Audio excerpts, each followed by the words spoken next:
तो आइए आज हम सबसे पहले लॉकडाउन में इंग्लिश के क्लास में, जो क्लास 6, 7 और 8 के लिए है, मैं बिल्कुल प्रारंभ से चाहता हूं कि इंग्लिश का ज्ञान आपको दें, बिल्कुल प्रारंभ से। इसमें कहीं भी कोई हेजिटेशन आपको नहीं रखनी है और जानिए कि कैसे हम इंग्लिश पढ़ेंगे।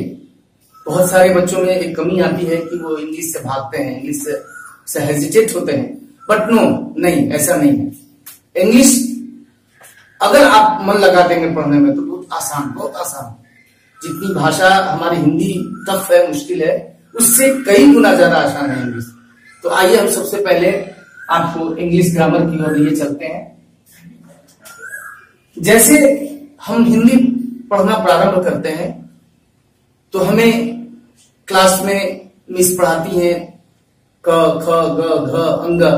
ठीक उसी तरीके से जब हम इंग्लिश प्रारंभ करते हैं पढ़ना तो सबसे पहले हमें ABCD ये बताए जाते हैं। दैट मीन्स ABCD है क्या? What is ABCD?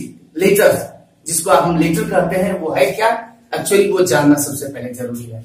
सबसे पहले हम लेटर की बात करते हैं। लेटर, इसको कहते हैं वर्ड। हिंदी में हम लेटर्स पढ़ते हैं, 2 लेटर्स, स्वर और व्यंजन। जस्ट लाइक, ठीक उसी तरीके से हिंदी में, इंग्लिश में भी आपको लेटर्स 2 प्रकार के आपने पढ़ा है। एक पढ़ा आपने स्मॉल लेटर और दूसरा पढ़ा कैपिटल लेटर। सो फर्स्ट आपने जो पढ़ा वो है कैपिटल, दूसरा स्मॉल, यानी कि ये अंग्रेजी के बड़े अक्षर और ये अंग्रेजी के छोटे अक्षर। अभी इसमें एक प्रश्न और जानने का है कि कैपिटल, यानी जो हम कैपिटल हो या स्मॉल हो, जो अंग्रेजी हम लिखते हैं ABCD, उसमें कितनी मात्रा होते हैं, कितने वर्ण होते हैं? तो आप सभी जानते हैं कि अंग्रेजी में जो ABCD Z तक जो लिखते हैं वो 26 होते हैं। How many? 26 लेटर्स। उसमें 26 लेटर्स होते हैं, जिसको हम ABCD, इसमें अगर हम बात करें तो ABCD इस तरीके से। स्मॉल लेटर में ABCD इस तरीके से। तो ये कैपिटल लेटर हुआ और स्मॉल लेटर हुआ, और ये 26 होते हैं। इसमें जो संख्याएं हैं वो 26 है। ठीक है। अब प्रश्न आती है बात की 26 लेटर्स से ही 2 निकाले गए, जो जिसको आप वॉवेल कहते हैं और कॉन्सोनेंट कहते हैं। अब इन ABCD, जो आपने ABCD आपने पढ़ा, इसमें से फर्स्ट होता है वॉवेल, दूसरा होता है कॉन्सोनेंट। इसको हिंदी की बात करें तो इसको कहते हैं आप स्वर वर्ण और व्यंजन वर्ण, स्वर वर्ण और व्यंजन वर्ण। अब रही बात ABCD, A to Z में ही स्वर वर्ण भी है और व्यंजन वर्ण भी है, अर्थात वॉवेल भी है और कॉन्सोनेंट भी है। तो वॉवेल आप जैसा कि जानते हैं A-E-I-O-U, ये सारे को आप वॉवेल के नाम से जानते हैं। That means you can say that there are 5 vowels, A-E-I-O-U, right? समझ में आ गई बात? और कॉन्सोनेंट, उसके बाद जो बचा सारे कॉन्सोनेंट, A-E-I-O-U को छोड़कर दीज आर ऑल कॉन्सोनेंट्स। जब हम वॉवेल को उसमें से निकाल लेंगे ABCD से, तो बाकी बच जाएगा, वो कॉन्सोनेंट होगा। और वॉवेल और कॉन्सोनेंट, तो हम सबसे पहले जैसे ही हम पढ़ना प्रारंभ करते हैं इंग्लिश को, तो हमें सबसे पहले ABCD पढ़ाया जाता है। और हम सबसे बड़ी बात है, लेटर्स को यदि हम डिफाइन करना चाहें तो लेटर्स को लिख सकते हैं कि letters is the smallest unit of English. Letter is the smallest unit of English, यानी अंग्रेजी की सबसे छोटी इकाई लेटर है, जिसमें स्वर वर्ण और व्यंजन ये दोनों हमें पढ़ने हैं।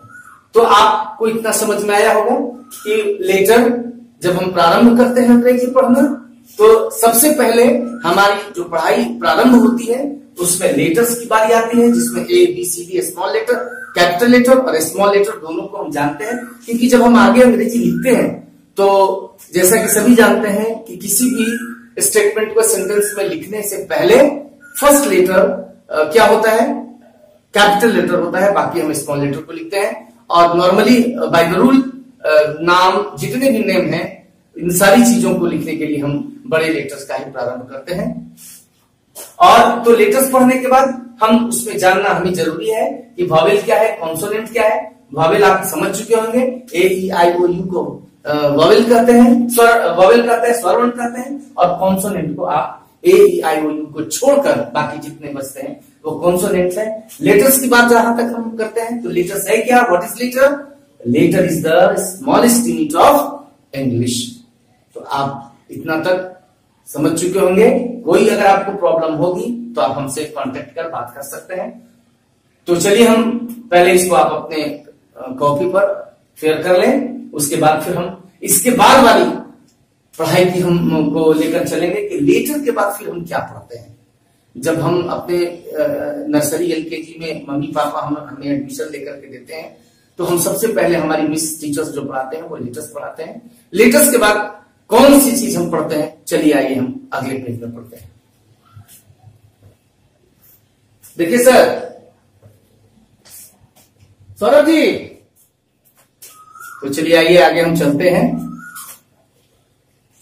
लेटर्स के बाद हमें क्या पढ़ना चाहिए और क्या पढ़ते हैं, और लेटर्स के बाद होता क्या है, क्योंकि क्रमबद्धतः स्टडी करना ज्यादा फायदेमंद होता है। तो चलिए आइए हम अभी इसके पीछे हम पढ़ चुके हैं लेटर्स के बारे में, और उसमें डेफिनेशन हमने लिखवाया है आपको, letters is the smallest unit of English.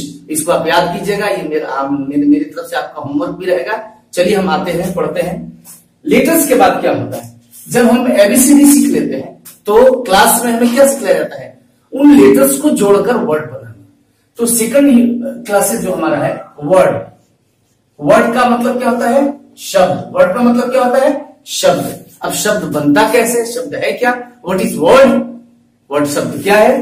तो जैसा हम आपको पिछले बता चुके हैं कि लेटर्स की जब जानकारी हमको हो चुकी होती है, जब हम लेटर्स को भली भांति जान चुके होते हैं, तो लेटर्स को ग्रुप करना हमें सिखाया जाता है। हमें क्लास में टीचर्स क्या सिखलाते हैं कि अब उसको जोड़िए। सपोज दैट जैसे कोई एक वर्ड है एप्पल, ए फॉर एप्पल आपको मिस सिखाती है। एप्पल क्या है, एप्पल एक वर्ड है, और एक वर्ड जो बना वो A P P L E को जोड़कर बना।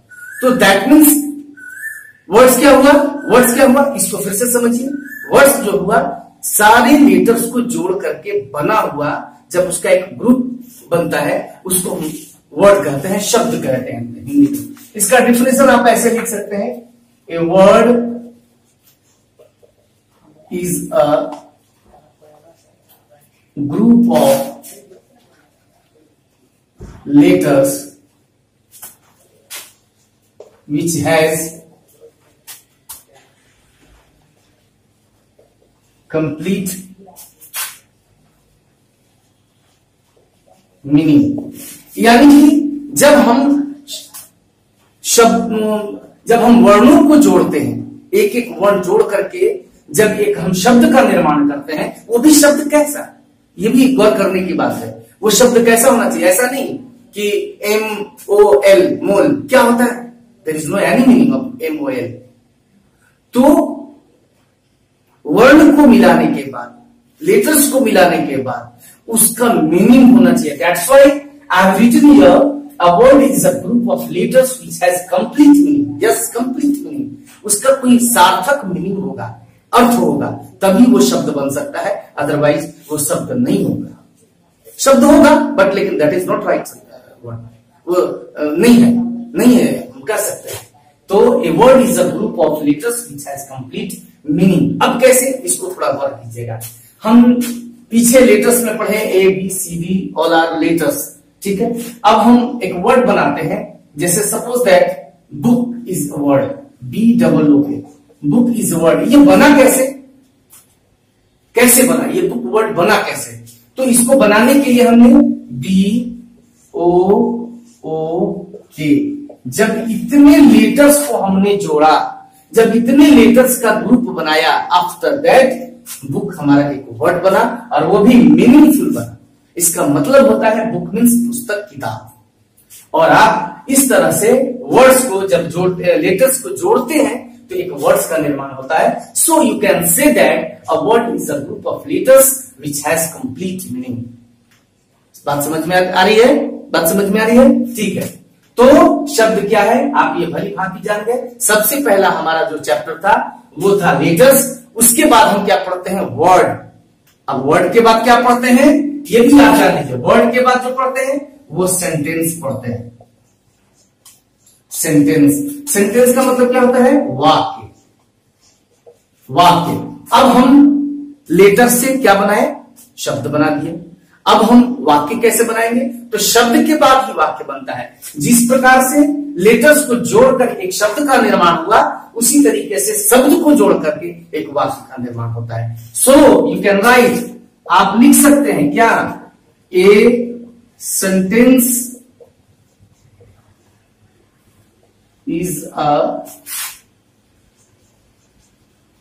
group of words which has complete sense, यानी कि a sentence is a group of words which has complete sense। अब यहां पर देखिए कि हमने यहां कंप्लीट मीनिंग लिखा है और कंप्लीट सेंस लिखा है। यस, इसको गौर करने की बात है क्योंकि अर्थ शब्द का होता है और भाव वाक्य का होता है। दैट्स व्हाई मैंने यहां लिखा इस सेंटेंस का, a sentence is a group of words which has complete sense, यानी कि लेटर्स को मिलाकर हमने वर्ड बनाया और वर्ड को मिलाकर के हम सेंटेंस बना रहे हैं। The sentence is a group of words which has complete meaning, sense।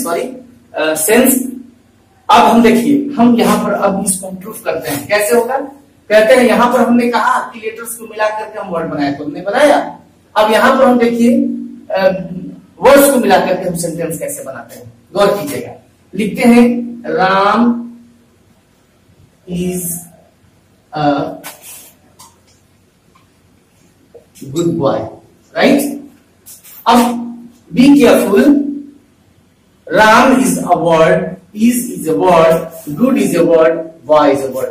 जब हम लिखते हैं Ram is a good boy, तो एक वर्ड, दो वर्ड, तीन वर्ड, चार वर्ड मिला करके एक सेंटेंस का निर्माण करते हैं।